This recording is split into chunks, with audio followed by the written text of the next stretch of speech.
I discovered my wife was 4 months pregnant, and I hadn't touched her in 6.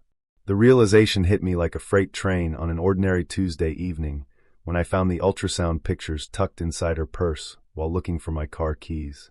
My hands trembled as I stared at the grainy black and white image, calculating backwards through the calendar in my mind. We hadn't been intimate since February, and here it was late October.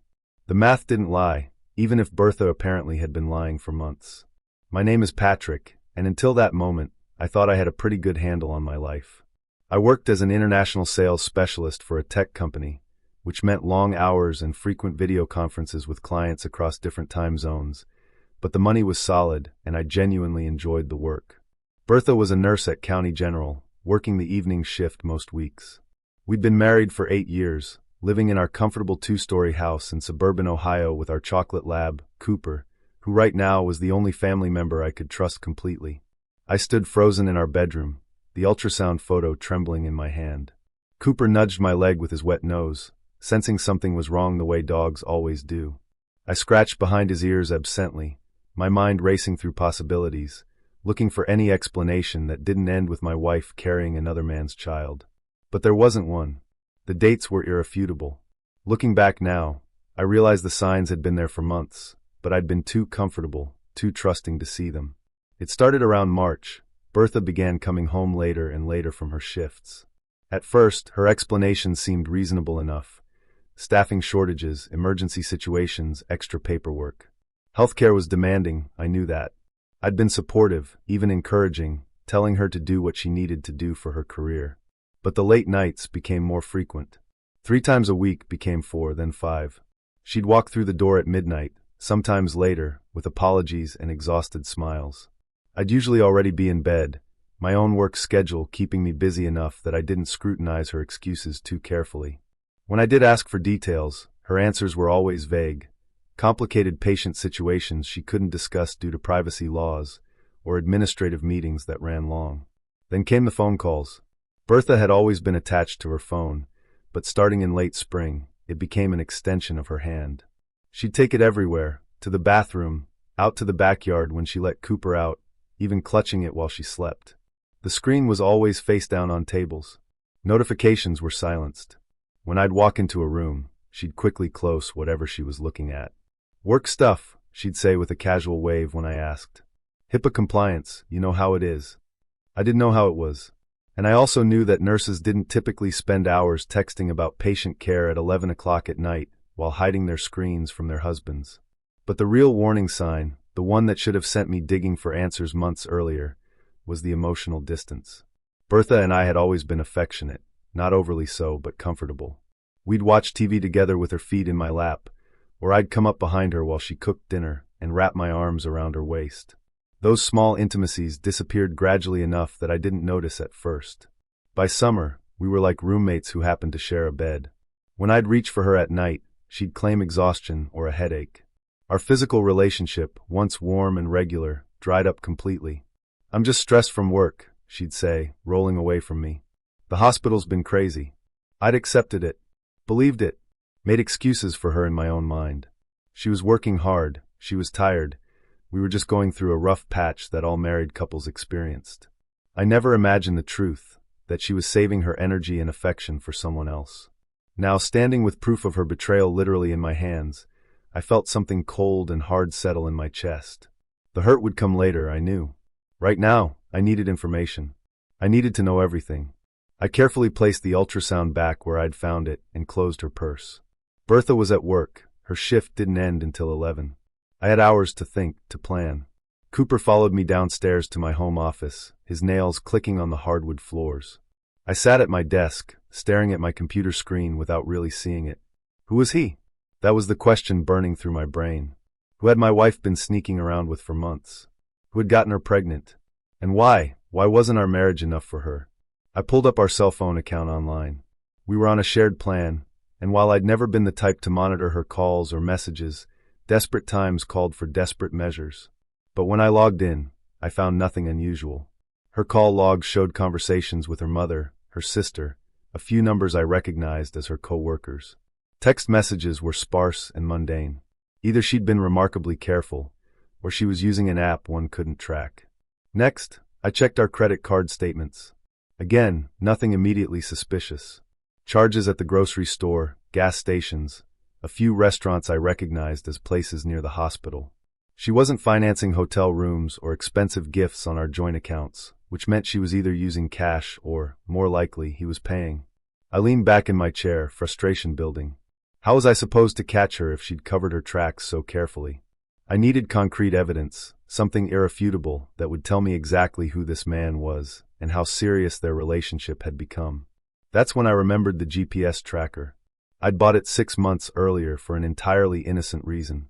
Bertha had mentioned feeling nervous about her car breaking down during her late-night commutes. It was an older Honda, reliable but not new, and I'd wanted her to have peace of mind. The tracker was small, magnetic, and could be hidden under the chassis. If her car ever broke down or was stolen, I could locate it instantly from an app on my phone. I'd installed it myself on a Saturday morning, attaching it securely to the underside of her rear bumper. Bertha had thanked me, called me thoughtful, kissed my cheek. Then she'd apparently forgotten all about it, because she never mentioned it again. But I hadn't forgotten, and now, I opened the tracking app on my phone with shaking fingers. The history was all there.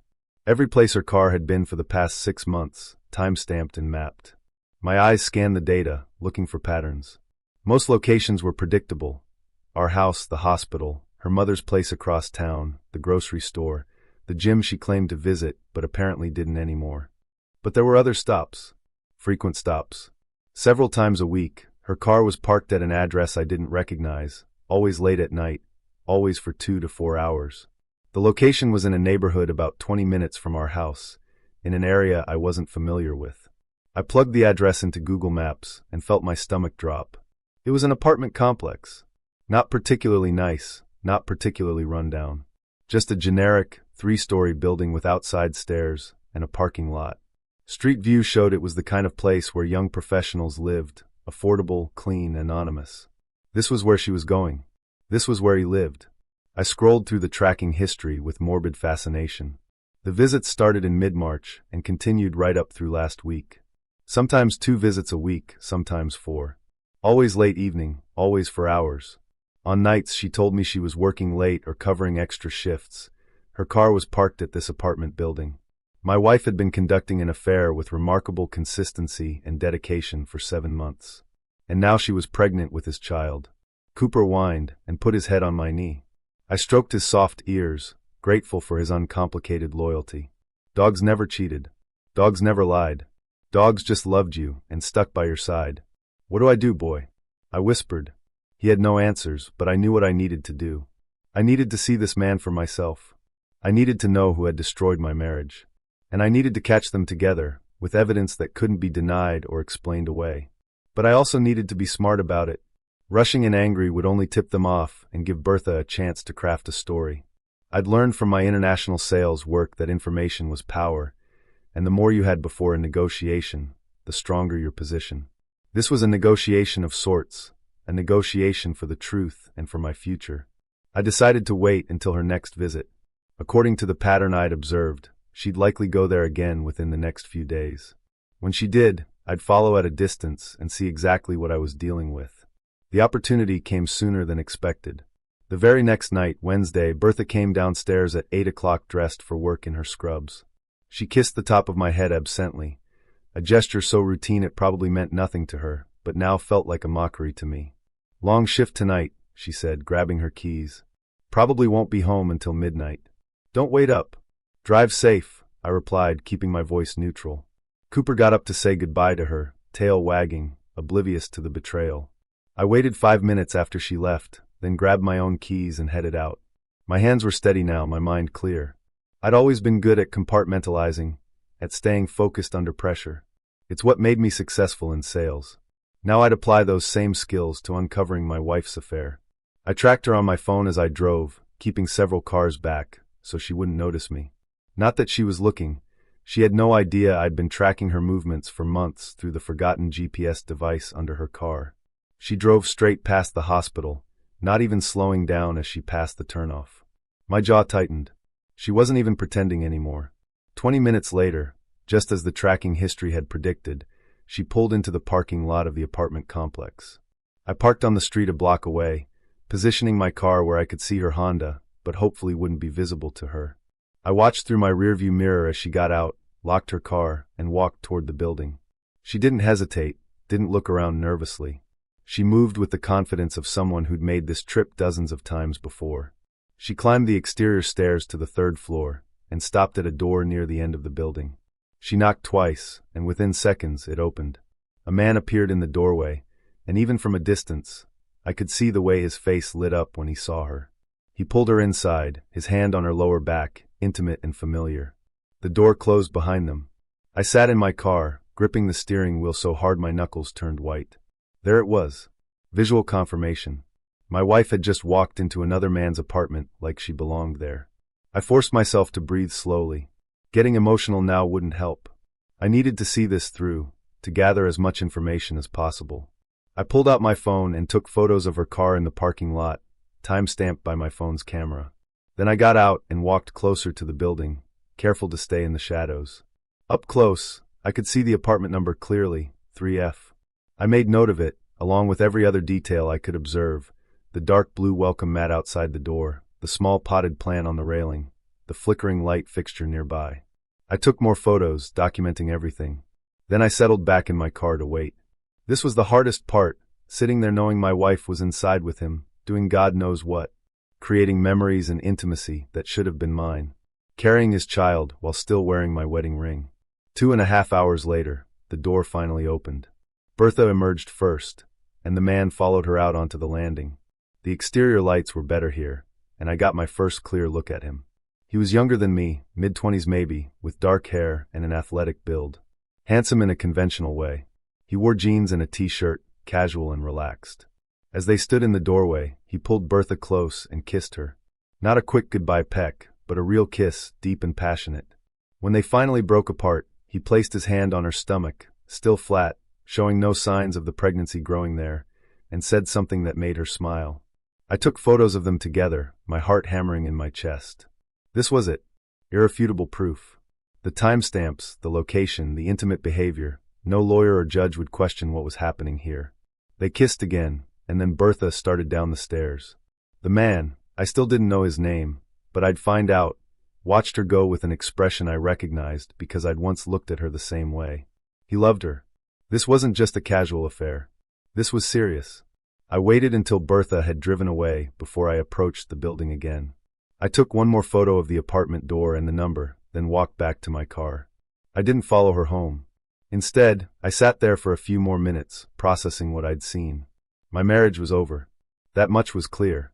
But I needed more information before I confronted Bertha. I needed to know who this man was, how they'd met, and how long she'd been planning to blow up our lives. Over the next week, I played the role of oblivious husband while conducting my investigation. I went to work, came home, had dinner, went to bed, all while watching Bertha carefully and gathering information. The tracking app showed me every time she visited the apartment, which was 3 more times that week alone. Each visit made the betrayal more real, more painful. During the day, while she was at work, I did my research. The apartment complex had an online directory.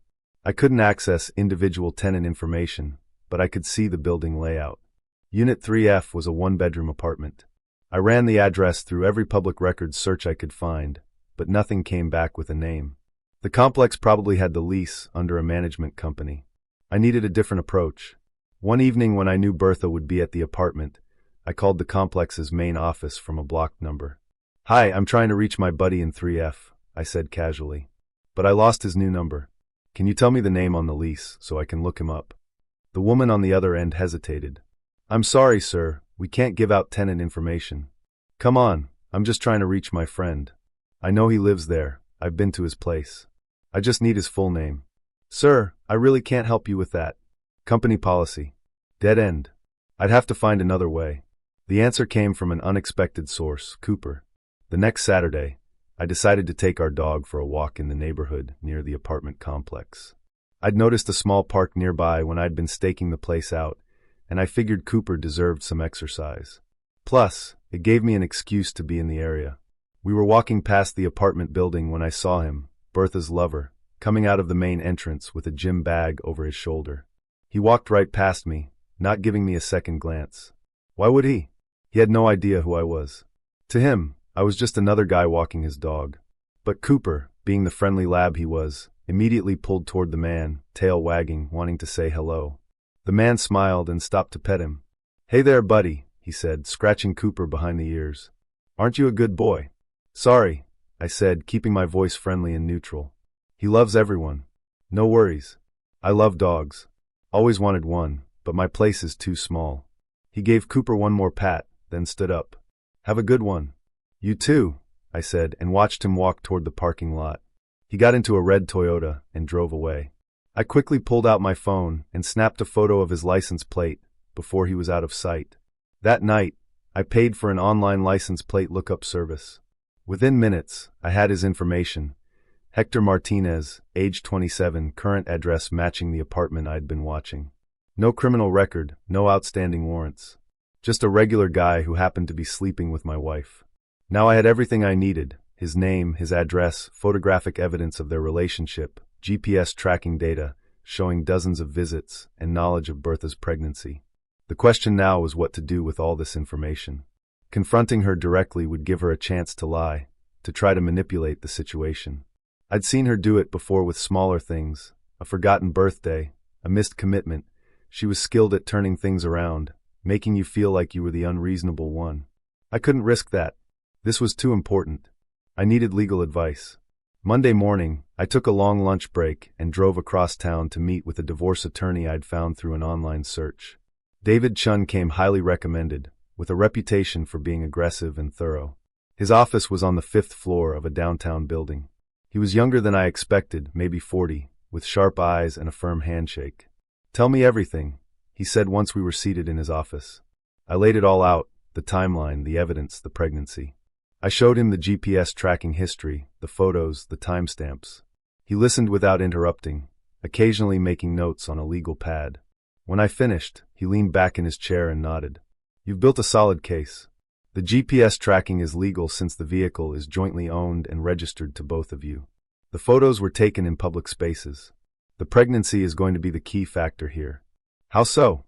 "Ohio is a no-fault divorce state, which means you don't technically need to prove adultery to end the marriage. However, infidelity can absolutely impact property division and spousal support. The fact that she's pregnant with another man's child while still married to you, that's going to work heavily in your favor." "What about the house?" I asked. "We bought it together, but I've been making the mortgage payments for the last 3 years since she went down to part-time." "That'll all be factored in. With this level of evidence, I'm confident we can structure things very favorably for you. Do you want to file immediately, or do you want to confront her first?" I thought about it. Part of me wanted to throw the evidence in her face, to see her reaction when she realized I knew everything. But the smarter part, the part that had learned patience through years of complex negotiations, knew better. "I want to file first," I said. "Serve her papers before she knows what's coming." "Can we do that?" "Absolutely. In fact, I recommend it. We'll prepare everything, get it filed with the court, and have her served at a time and place of your choosing.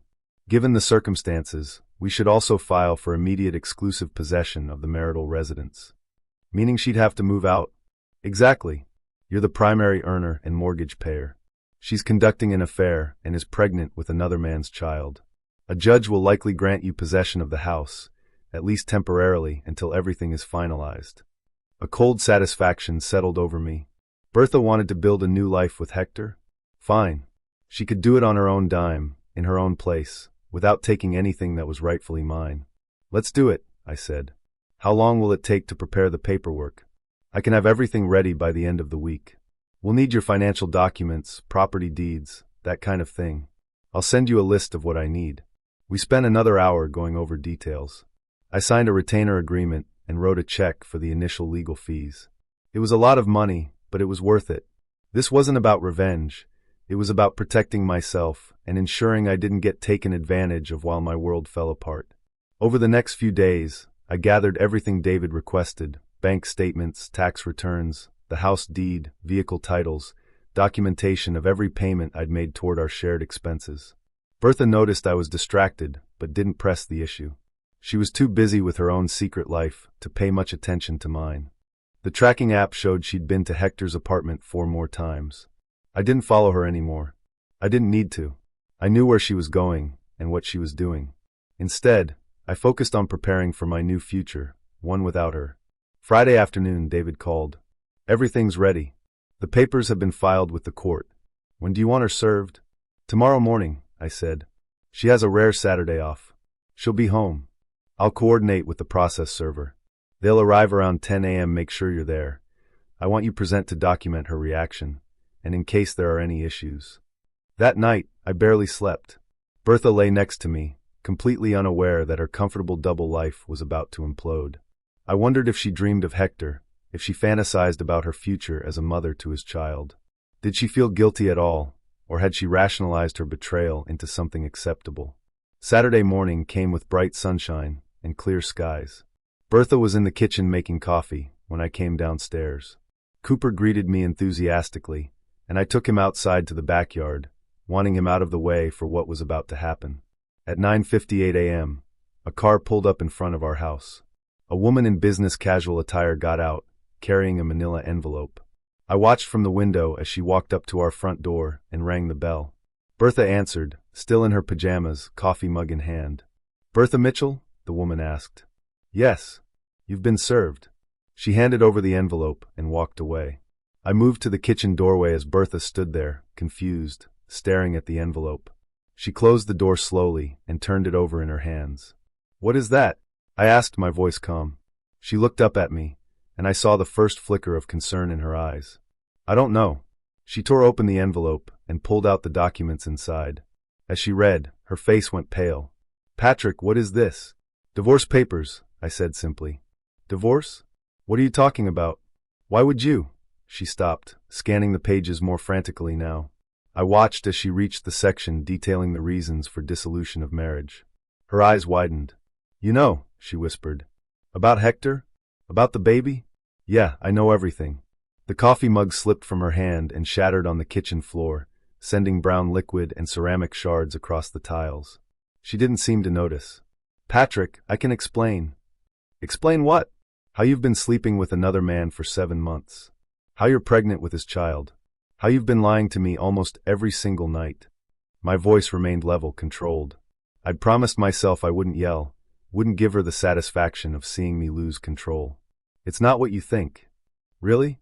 "Because I think you've been parking your car at 847 Riverside Drive, apartment 3F, multiple times a week since March. I think you've been having an affair with a 27-year-old named Hector Martinez. I think you're 4 months pregnant, and we haven't had intimate relations in over 6 months. So please, Bertha, tell me what it is that I'm thinking wrong." Her face crumpled. "How did you? Have you been following me?" "The GPS tracker in your car. The one I installed last spring, so you'd be safe during your late-night commutes. Remember? You thanked me for being so thoughtful." She sank down onto one of the kitchen chairs, the divorce papers falling from her hands. "Oh my God. I have photos, timestamps, everything. Your lawyer's going to get a copy of all the evidence along with these papers. You should probably read through them carefully. You're going to want to get your own attorney." "Patrick, please, we need to talk about this." "There's nothing to talk about. You made your choices. Now you get to live with the consequences." She looked up at me, tears streaming down her face. "I never meant for this to happen. But it did happen. And you kept making it happen, over and over again, for months." "I love him," she said quietly, and somehow those 3 words hurt more than anything else. Not that she was sorry. Not that she regretted it. Just that she loved him. "Then go be with him," I said. "But you're not doing it from my house or on my dime. According to those papers, I'm granted temporary exclusive possession of the marital residence. You have 72 hours to collect your belongings and vacate. Where am I supposed to go? I don't know. Maybe apartment 3F has room for you. Or maybe you figure something else out. That's no longer my problem." She buried her face in her hands, sobbing. Part of me wanted to feel something, anger, sadness, anything, but I just felt numb. Hollow. This woman I'd shared 8 years of my life with was a stranger. I turned and walked toward the stairs. "I'm going to take Cooper for a long walk. I'd prefer if you weren't here when I get back. You can come back for your things tomorrow." "Patrick, wait." But I didn't wait. I called Cooper, clipped on his leash, and walked out the front door. We drove to a park on the other side of town, and I let him run and play while I sat on a bench and watched the world continue as if mine hadn't just ended. My phone buzzed constantly, Bertha calling and texting, begging to talk, trying to explain. I ignored them all. Eventually, I turned my phone off completely. When I finally returned home 3 hours later, Bertha's car was gone. She'd taken some clothes and personal items, but left most of her things behind. The house felt different already, emptier, quieter, but somehow also cleaner, like a wound that had been infected and was finally beginning to heal. I spent the rest of the weekend organizing, cleaning, and reclaiming my space. Cooper stuck close to me, sensing the change. I threw away the broken coffee mug, wiped up the spilled coffee, and eliminated every trace of that final confrontation. The next few weeks were a blur of legal paperwork, attorney consultations, and adjusting to my new reality. Bertha tried to reach out several times, leaving voicemails that ranged from apologetic to angry to desperate. I documented them all but never responded. Our communication went entirely through our lawyers. Through the legal discovery process, I learned more details about her affair. She'd met Hector at a bar near the hospital back in February. He worked in construction and had been out celebrating a friend's birthday. They'd talked all night, exchanged numbers, and started texting. Within weeks, they were meeting up regularly. By March, she was fully involved in the affair. She claimed she'd fallen out of love with me years ago, but hadn't known how to end things. Meeting Hector had shown her what she was missing. The pregnancy had been unplanned but welcome. She wanted a child, just not with me. Reading her deposition was like learning about a completely different person. This woman who had coldly calculated her exit strategy, who had maintained a double life with remarkable efficiency, was someone I'd never known. The Bertha I thought I'd married simply didn't exist. The divorce proceedings moved faster than I expected. Ohio law required a minimum 30-day waiting period, but with no children together and overwhelming evidence of adultery, we didn't have much to argue about. Bertha's lawyer tried to negotiate for a portion of my retirement accounts and half the value of the house, but David shut that down quickly. Your client conducted a 7-month affair and is pregnant with another man's child, he'd written in one particularly scathing response. My client has been the sole financial provider for years while she spent her time and energy on her paramour. She's lucky my client isn't pursuing alienation of affection claims. I suggest you advise your client to accept the generous offer on the table before we withdraw it. The generous offer was that Bertha would walk away with her car, her personal belongings, and nothing else. No spousal support, no claim to the house, no share of my retirement accounts. In exchange, I wouldn't pursue any of her retirement or savings, small as they were. She accepted. I think by that point, she just wanted it over with so she could start her new life with Hector. The hearing itself was brief and clinical. The judge reviewed our settlement agreement, asked if we both understood and agreed to the terms, and signed the dissolution papers. Just like that, 8 years of marriage were legally ended. I drove home alone, Cooper waiting for me as always. The house was entirely mine now, legally, officially, permanently. I'd already started making changes, repainting rooms and buying new furniture. I was erasing Bertha's presence, creating a space that was mine alone. Over the holidays, I took some time off work and focused on myself. I reconnected with friends I'd neglected during my marriage. I started going to the gym regularly. I took Cooper on long hikes in the state parks outside the city. I rediscovered hobbies I'd abandoned, woodworking, reading, cooking elaborate meals just because I could. Through mutual acquaintances, I heard occasional updates about Bertha. She'd moved in with Hector permanently. They'd had the baby in March, a girl. From what I heard, they seemed happy, building the family life she'd apparently wanted all along. I felt no jealousy, no regret. She'd made her choice, and so had I. She chose deceit and betrayal. I chose honesty and self-respect. Bertha was living her life with Hector and their daughter, building whatever future they'd envisioned together. And that was fine. They'd gotten what they wanted, each other. And I'd gotten what I wanted, my self-respect, my integrity, and my freedom. In the end, we both got exactly what we deserved. Thank you for watching the video to the end. YouTube may no longer suggest my channel to you, so subscribe to it to receive new interesting stories. You will also help the channel grow and improve the quality of its content. A playlist with other interesting stories that you can listen to is now displayed on the screen. You can also write in the comments what stories you would like to see on the channel.